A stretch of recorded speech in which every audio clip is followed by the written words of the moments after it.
Hi friends, welcome back to study classes. तो my dear friends, उम्मीद करते हैं कि आप सभी बहुत बढ़िया है, एकदम बढ़िया तरीके से अपनी प्रिपरेशन कर रहे हैं आने वाले एग्जामिनेशन के लिए। तो मेरे प्यारे दोस्तों, आज आपके साथ जुड़े हैं डिस्कशन करने के लिए एक बहुत ही इंटरेस्टिंग टॉपिक पे। एक नया टॉपिक हमारे पास आया है, रेजिडेंशियल स्टेटस अब हमें कंप्यूट करना है अपने अपडेटेड प्रोविजंस के अकॉर्डिंग। तो हमारा जो 2020 का बजट था उसके अंदर हमारे रेजिडेंशियल स्टेटस के प्रोविजंस में कुछ चेंजेस लेकर आए, और उसी चेंज्ड प्रोविजंस के साथ हम डिस्कस करेंगे कि कैसे हम एक इंडिविजुअल का रेजिडेंशियल स्टेटस यहां पे कंप्यूट करेंगे, निकालेंगे for financial year 2021 and onwards. तो आइए जी अपने डिस्कशन को स्टार्ट करते हैं। तो आइए जी बात करते हैं रेजिडेंशियल स्टेटस ऑफ इंडिविजुअल की। तो सबसे पहले तो बहुत आसान बात करने वाले हैं। ये जो प्रोविजन है ऑलरेडी आपने पढ़ा होगा, ग्रेजुएशन लेवल पे भी ये आपने पढ़ा होगा कि एक इंडिविजुअल का रेजिडेंशियल स्टेटस जो है आप डिटरमाइन करते हैं on the basis of the period of his stay in India. यानी कि वो इंडिया में कितना रुका, कितने डेज के लिए रुका, उसके बेसिस पे हम डिटरमाइन करते हैं कि वो इंडिया का रेजिडेंट है या फिर नहीं है। अब रेजिडेंट कब बनेगा? जब दो में से कोई भी एक कंडीशन पूरी कर लेगा। दो कंडीशन दी है सरकार ने, और इन दोनों में से कोई भी आप पूरी कर ली आपने, किसी एक में भी फंस गए तो आप रेजिडेंट बन जाओगे और आपको टैक्स इंडिया के अंदर देना पड़ेगा as compared to the tax provisions. तो रेजिडेंट के यहां पे क्या कंडीशंस है? पहली कंडीशन है कि आप इंडिया के अंदर प्रेजेंट होने चाहिए फॉर 182 डेज और मोर ड्यूरिंग द प्रीवियस ईयर। तो यहां पे अगर हम बात करें कि फाइनेंशियल ईयर 2021 का हमें आपका यहां पे रेजिडेंशियल स्टेटस जो है वो निकालना है। फाइनेंशियल ईयर 2021 का रेजिडेंशियल स्टेटस हमें आपका निकालना है। तो हम क्या देखेंगे कि आप इस साल में 182 दिन या उससे ज्यादा इंडिया में थे या फिर नहीं थे। अगर इंडिया में थे आप इस साल में 182 डेज या उससे ज्यादा, तो हम मान लेंगे कि आप इंडिया के रेजिडेंट बन गए। दूसरी कंडीशन देखने की जरूरत ही नहीं है। बट अगर आप पहली कंडीशन पूरी नहीं करते, आप इंडिया के अंदर केवल 100 दिन के लिए, 90 दिन के लिए, 80 दिन के लिए रेजिडेंट थे, उस केस में हम आ जाएंगे हमारी दूसरी कंडीशन की तरफ। हम देखेंगे कि क्या आप इंडिया में कम से कम 60 दिन के लिए अवेलेबल थे फाइनेंशियल ईयर 2021, यानी कि 1 अप्रैल 2020 से 31 मार्च 2021 के अंदर क्या आप 60 दिन के लिए इंडिया में थे या फिर नहीं थे? अगर आप 60 दिन के लिए इंडिया में नहीं थे तो दूसरी कंडीशन भी आपकी यहां पे पिट जाएगी और आप नॉन रेजिडेंट बन जाएंगे। बट अगर आप 60 दिन के लिए इंडिया में थे, फिर हम जाएंगे पिछले 4 सालों की तरफ। इससे पिछले 4 साल हम देखेंगे 1920, 1819, 1718, पिछले 4 साल आपके यहां पे देखेंगे और उसके बेसिस पे बताएंगे कि अगर इन 4 सालों में टोटल मिला के आप 365 दिन या उससे ज्यादा इंडिया में थे तो हम आपको यहां पे रेजिडेंट बना देंगे।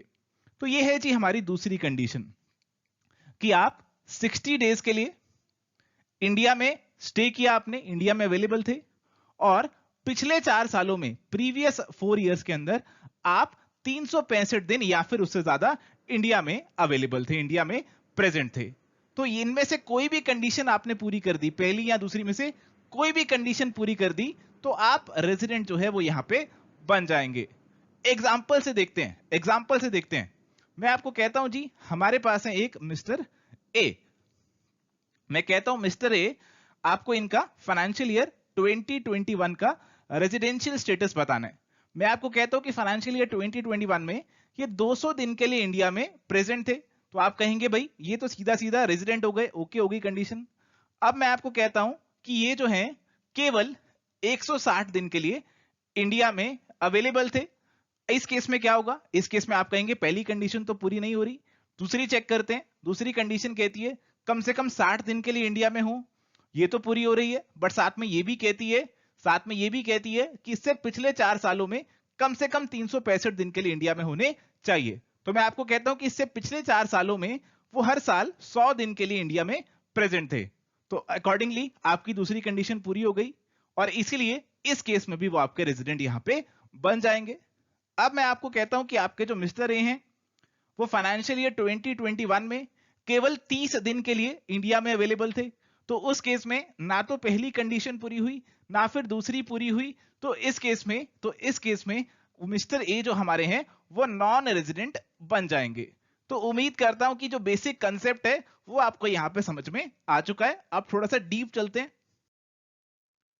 तो आइए जी, आप थोड़ा सा और अंदर चलते हैं और समझते हैं कि बजट 2020 के बाद क्या चेंजेस यहां पर आए हैं। तो पहले तो बहुत ही नॉर्मल सी बात करूंगा, ये बात हमारी पहले भी एप्लीकेबल थी, और फिर चेंज की तरफ मूव ऑन करेंगे। तो सबसे पहले तो मैं आपको कह रहा हूं कि following categories of individuals will be treated as resident in India only if the period of their stay during the relevant previous year amounts to 182 days और मोर। तो मैं आपको कह रहा हूं कि जो नीचे पर्संस की डिस्क्रिप्शन आपको दे रखी है ना, इन लोगों के लिए आपको रेजिडेंशियल स्टेटस केवल पहली ही कंडीशन से चेक करना है। यानी कि अगर आप इनका फाइनेंशियल ईयर 2021 का रेजिडेंशियल स्टेटस निकाल रहे हो ना, तो आपको देखना है कि क्या ये 182 डेज या उससे ज्यादा इंडिया में थे या फिर नहीं थे। अगर नहीं थे तो आप सीधा सीधा नॉन रेजिडेंट कह देंगे, आप दूसरी कंडीशन की तरफ जाएंगे ही नहीं। कौन से ये लोग हैं आइए देखते हैं। तो पहले कहा Indian citizen who leaves India during the relevant previous year as a member of crew of an Indian ship और for purpose of employment outside India. तो इंडिया का सिटीजन है, इंडिया से बाहर जा रहा है, बाहर नौकरी मिल गई उसे इसलिए बाहर जा रहा है, या फिर किसी शिप के क्रू का पार्ट बन के वो इंडिया से बाहर जा रहा है, तो उसको तभी रेजिडेंट बोलेंगे अगर वो फाइनेंशियल ईयर 2021 में 182 दिन या फिर उससे ज्यादा इंडिया में रहा हो। दूसरी वाली कंडीशन हम यहां पे चेक नहीं करने वाले। इसके अलावा एक और केस है, इंडियन सिटीजन और person of Indian origin who being outside India. तो इंडिया के सिटीजन है या फिर इंडियन ओरिजिन के लोग हैं। इंडियन ओरिजिन के लोगों का मतलब कि वो या फिर उनके पेरेंट्स या फिर उनके ग्रैंड पेरेंट्स अनडिवाइडेड इंडिया में पैदा हुए थे, तो हम उन्हें पर्सन ऑफ इंडियन ओरिजिन बोलते हैं। तो आजादी से पहले वाले भारत में अगर वो या उनके माता पिता या फिर उनके दादा दादी पैदा हुए थे, तो उस केस में हम उन्हें पर्सन ऑफ इंडियन ओरिजिन बोलेंगे।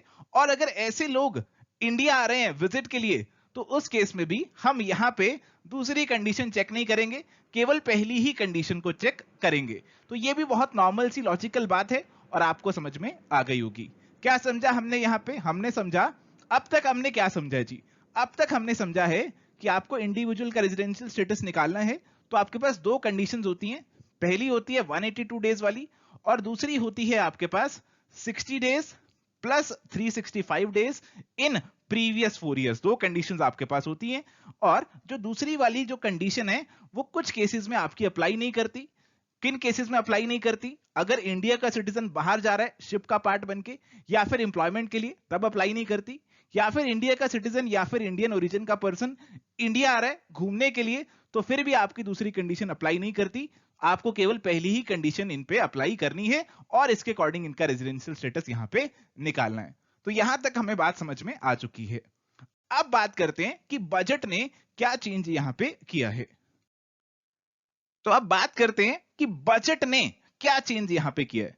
तो यहां पे आप देख सकते हैं कि ऊपर वाली जो बात है वो तो बिल्कुल सेम एज इट इज लिखी हुई जो पिछली स्लाइड पे लिखी थी, बस नीचे नीचे कुछ नई चीज ऐड हो गई है। नीचे कुछ नई चीज ऐड हो गई है, आइए उसे पढ़ते हैं। लिखा, however such person having total income other than the income from foreign sources.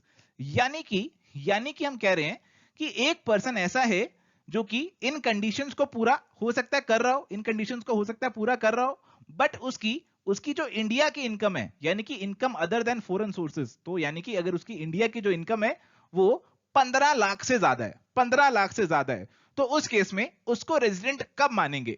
तो उस केस में बोला कि उसको रेजिडेंट तब मानेंगे या तो पहली कंडीशन पूरी कर जाए, यानी कि उसका जो पीरियड ऑफ स्टे है during the relevant previous year वो 182 डेज या फिर उससे ज्यादा हो, तो पहली कंडीशन पूरी कर जाए। यहां तक सब सेम चल रहा है।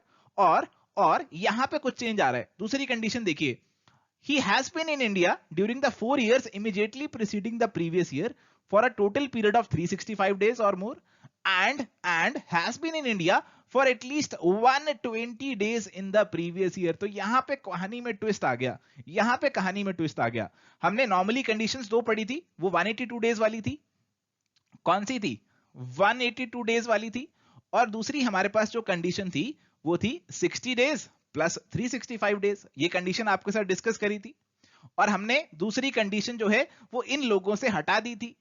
बट यहां पे बोला गया कि अगर अगर ये जो आपके लोग हैं इस कंडीशन को पूरा कर देते हैं तो उन्हें रेजिडेंट मान लेंगे। कौन सी कंडीशन को? पहली तो एज इट इज है, पहली तो एज इट इज है। दूसरी कंडीशन क्या है? दूसरी कंडीशन है कि वो इंडिया में पिछले साल कम से कम 60 दिन नहीं, 120 120 दिन के लिए अवेलेबल हो, प्रेजेंट हो, प्लस पिछले 4 सालों में 365 दिन के लिए अवेलेबल हो, और साथ ही उसकी इंडियन सोर्सेज से इनकम 15 लाख रुपए से ज्यादा होनी चाहिए। तो दो चीजें आ गई यहां पे, दो चीजें आ गई। एक तो 60 से बढ़कर 120 दिन हो गया, और साथ ही उनकी इंडियन इनकम यहां पे 15 लाख रुपए से ज्यादा हो गई। तो अगर यहां पे ये दो कंडीशंस पूरी होने लगी है ना, तो फिर बजट ने कुछ चेंज हमारे पास यहां पे कर दिए। तो बजट वाला जो चेंज है आपको यहां पे हमने वो बताया। उम्मीद करते हैं ये भी आपको समझ में आया। चलिए, तो यहां पे बजट जो है वो एक और नया प्रोविजन लेकर आया हमारे पास, उसे भी देखते हैं। प्रोविजन है डीम्ड रेजिडेंट का, एक नया सेक्शन इंसर्ट किया गया है। क्या कहता है सेक्शन? एग्जांपल से समझते हैं। हमारे पास पर्सन है एक, मिस्टर ए, हमारे पास एक पर्सन है। ये हमारे इंडिया के सिटीजन है, सिटीजन ऑफ इंडिया है, सिटीजन ऑफ इंडिया है।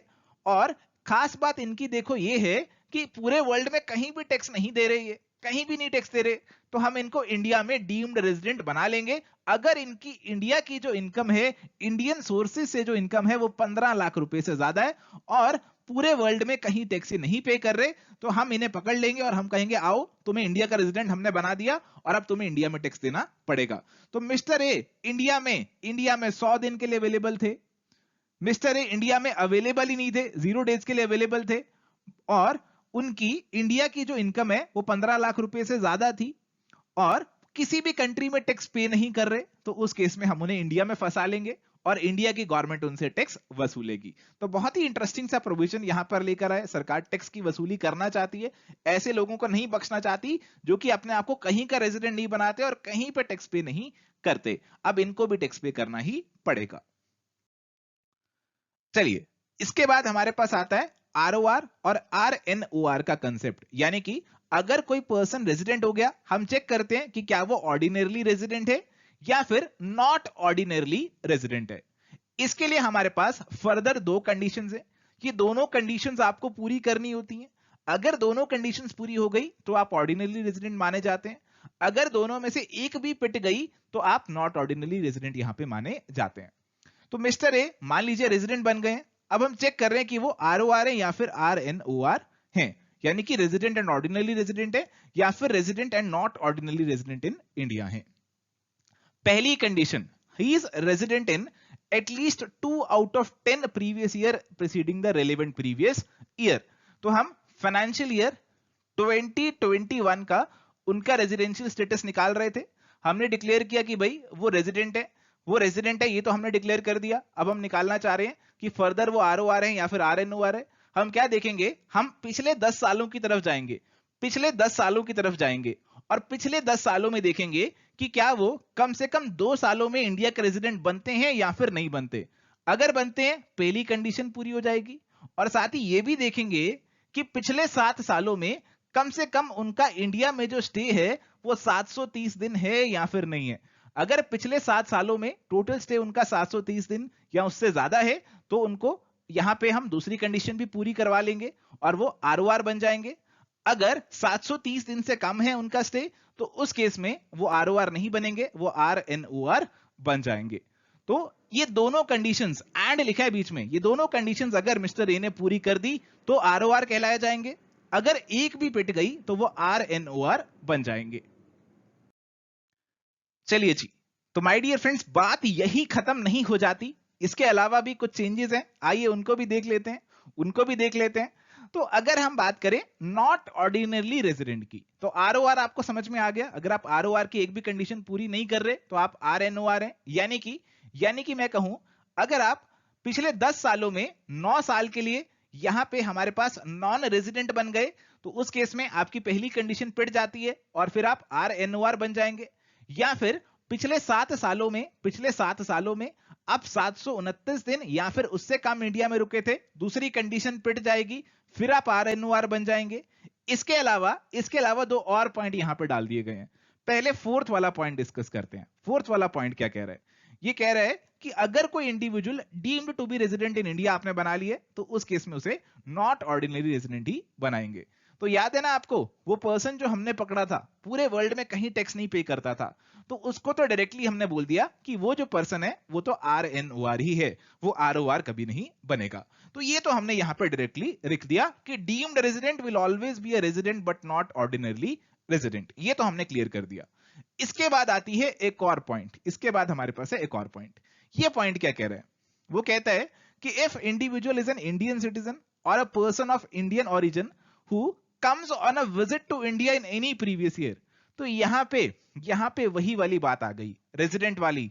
रेजिडेंट के अंदर हम बात कर रहे थे ना कि सेकंड पॉइंट कब अप्लाई नहीं होगा, और सेकंड पॉइंट में जो ट्विस्ट आया था, जो बजट ने ट्विस्ट डाला था कि अगर 15 लाख रुपए से इनकम हो रही, 15 लाख रुपए से ज्यादा इंडिया की इनकम है, उस केस में हम उनको 120 दिन वाला क्राइटेरिया बनाकर चेक करेंगे। तो वही बात यहां पे आ रही है। वो कह रहे हैं इंडियन सिटीजन है या फिर पर्सन ऑफ इंडियन ओरिजिन है, जो कि इंडिया विजिट कर रहा है, इंडिया विजिट कर रहा है, और उसकी टोटल इंडियन इनकम 15 लाख रुपए से ज्यादा है, और वो इंडिया में 120 दिन से ज्यादा रुका है, ज्यादा रुका होगा, तभी उसे हम रेजिडेंट बना रहे हैं। बट 182 दिन से ज्यादा नहीं रुका, तो उस केस में उसे हम यहां पे नॉट ऑर्डिनरली रेजिडेंट यहां पे बुलाने वाले हैं। 120 दिन तो रुका ही होगा ना, तभी रेजिडेंट बना, बट 182 दिन से ज्यादा नहीं रुका है, तो उसे नॉट ऑर्डिनरी रेजिडेंट यहां पे बना देंगे। अगर 182 दिन से भी ज्यादा रुका है, तो फिर वो ऑर्डिनरी रेजिडेंट यहां पे बन सकता है। तो ये पॉइंट यहां पे, ये प्रोविजन यहां पे एक अलग से भी डाला गया है।